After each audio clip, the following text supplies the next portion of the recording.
Well, good morning and welcome back to the channel. Well, the storm has passed. It's a reasonably nice morning. It's not too cold. And today we're going to be talking about batteries and heat pumps. So our heat pump, it would be fair to say, has been working quite hard in the last few days. It's been keeping the house at a consistent 20-21 degrees, so no issues with the heat pump itself. But we have been running out of power. Now, for those of you that have been around the channel for a while, you'll know we charge our batteries overnight, and that allows us to supply power to the house. Now, we have quite a lot of batteries. In fact, we have batteries just about everywhere. My point in case. So, batteries just about everywhere. But those are not the kind of batteries that I'm talking about. The kind of batteries I'm talking about are house batteries, not power stations. So here in our garage, we have our 3 SolarEdge batteries. These are 9.1 kilowatt batteries, and we have 3 of them, so 27 and a bit kilowatt hours of storage there. And on the really cold days, the days when the heat pump is running all day long, we exhaust these. Now, this doesn't happen very often, but I always ask myself the question, should we get more batteries? Well, obviously the answer is we should get more batteries. But does it make financial sense to get more batteries to cover the periods of time where the heat pump is exhausting the ones that we currently have? Let's head back inside, let's take a look at a few numbers, and let's see if we can make a decision together.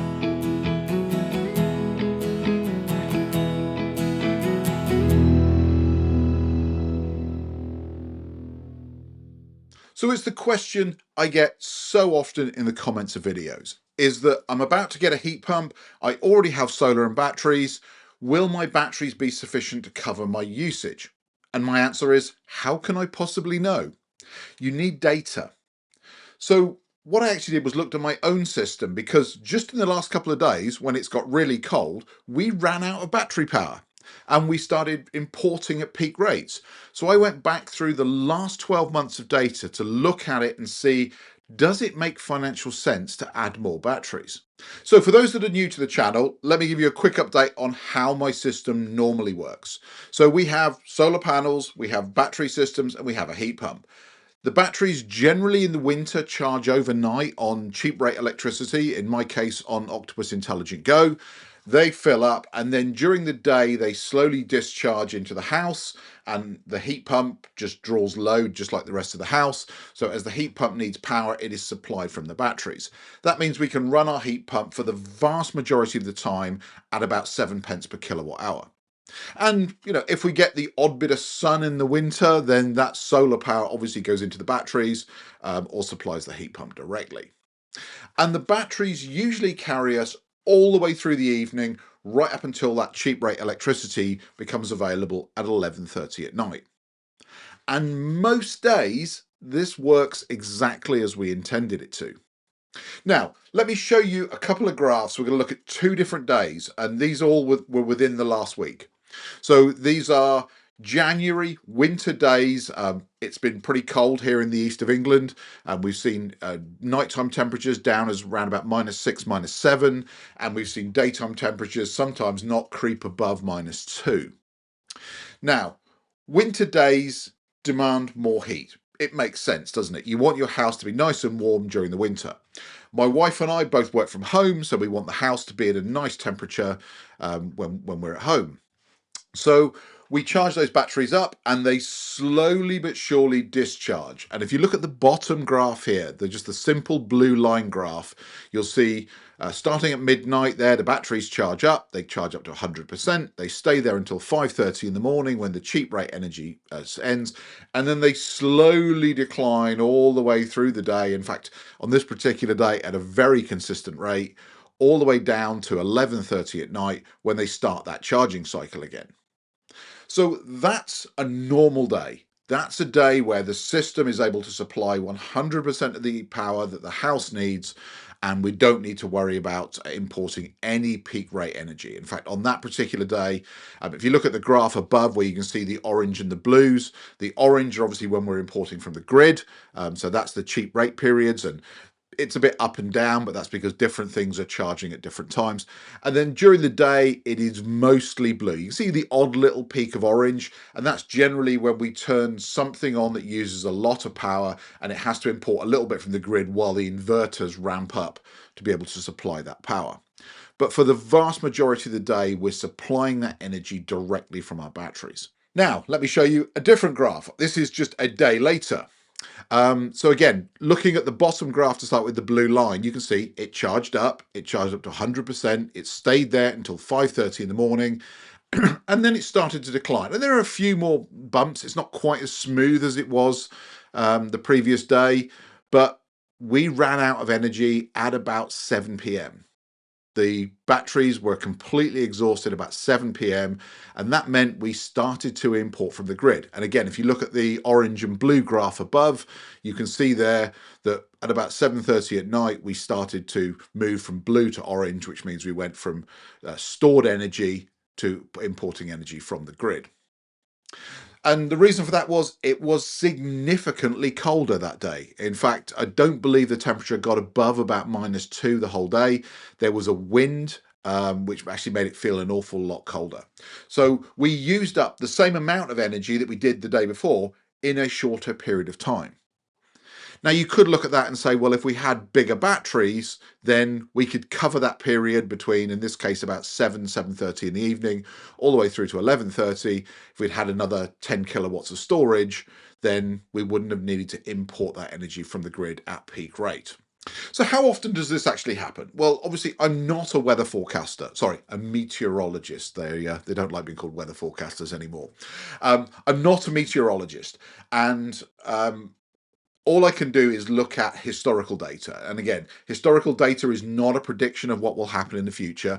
But if I look at 2025 and throughout the whole year of 2025, how often did we run out of power? How often did those batteries 100% discharge? Well, in January 2025, when, if memory serves, it was about similar kind of temperatures, there were 6 days in January that we ran out of power. The average temperature on those days was about -2 Celsius.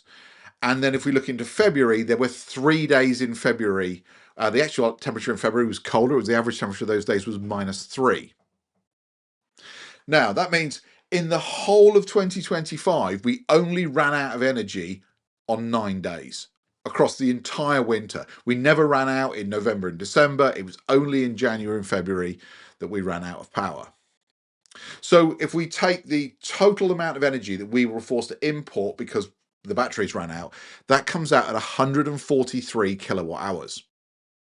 Now, if we take today's price, because we're looking at what we're going to be doing in the future, obviously I can't predict what energy prices are going to do, but my import rate at the moment is at about 29 pence per kilowatt hour in peak rate.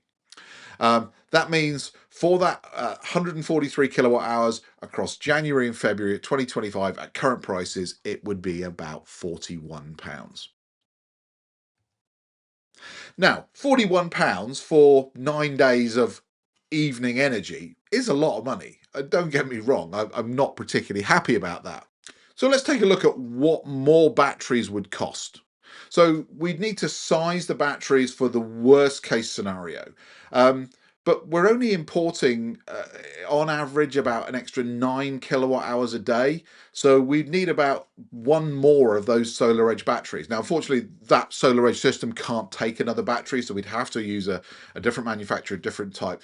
But we could get a 10 kilowatt battery at a pretty reasonable price. The Fogstar batteries now, you can probably get a 10 kilowatt battery for somewhere in the region of £1,000 to £1,200. So does it make sense to spend £1,200 to save £41 a year? I think I've already answered my own question, doesn't it? The upfront cost of not just maybe £1,000 for the battery, but having an electrician come and do the installation, make sure it's all certified, it's all installed correctly, just makes no financial sense for me. Now, again, this is just my scenario. Now, if you've got a smaller battery, maybe in your house, maybe you've only got a 10 kilowatt battery and you're pulling in a lot more peak rate energy, it might make complete financial sense.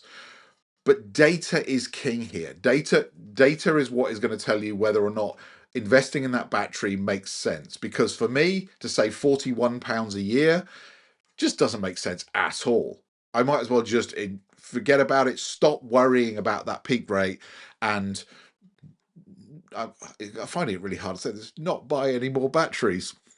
I don't think that's going to happen, but it doesn't make financial sense for me to do that.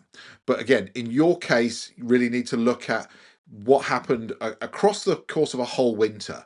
So if you've just got a brand new system, run it for a few months, see what it costs, and make your decisions for next year. Don't make the decisions based on one or two data points. Now, again, when you talk to solar installers, what they'll tell you is that they design systems for normal day-to-day operations. They don't design them for extremes, because what they don't want to do is have a customer buy 30 or 40 kilowatts of batteries and find that they only really needed 10 or 15, and the rest of the time the batteries are sitting there really doing nothing. So they try not to build a system or design a system around edge case days. They do it around normal operations. And when I spoke to my installer about it, they said, don't think of grid import as a failure. Think of it as a backup. So your system will run for 99% of the year in its normal operation mode. And then for those few days a year, in my case, those 9 days a year, the grid becomes a backup tool rather than me sitting there looking like I've failed. Chasing 100% self-sufficiency is not the same as being financially smart. So yes, if I were to buy more batteries, it would help me reduce those grid imports. No, it does not make financial sense in my case at all. It's only 9 days. Even if it was 10, 11, 12 days, it really wouldn't change the maths dramatically. We only imported 143 kilowatt hours of peak rate energy over that period in 2025, and it only cost me £41. So I'm not going to spend the money on a battery. I'm saying that for the record, for the Chief Financial Officer. I am not going to spend the money on a battery. Sometimes the smart decision is knowing what not to fix.